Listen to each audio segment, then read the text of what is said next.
Hi guys, ನಮಸ್ಕಾರ. ನಾನು ನಿಮ್ಮ ಹೂವಿನ ಬಾಣದಂತೆ ಹುಡುಗಿ ನಿತ್ಯಶ್ರೀ. ನಿಮ್ಗೊಂದು ಸರ್ಪ್ರೈಸ್ ಇದೆ, ತೋರಿಸ್ತೀನಿ ಬನ್ನಿ. ಹೂವಿನ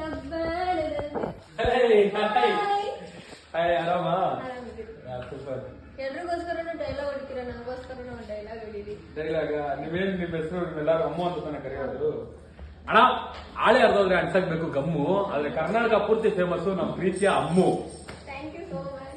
ಥ್ಯಾಂಕ್ ಯು. ಓಕೆನಾ? ನಾನು ನಿಮ್ಗೆ ಫೇಮಸ್ ಆಗಿರೋ ಸಾಂಗ್ ಎಲ್ಲ ಹಾಡಿ. ಹೂವಿನ ಬಾಣದಂತೆ ಯಾರಿಗೂ ಕಾಣದಂತೆ ಹಾಡಿನ ಸಾಲಿನಲ್ಲಿ ಮೂಡಿದ ಪ್ರಾಣದಂತೆ ಚೇತನ ಬಾಳಂತೆ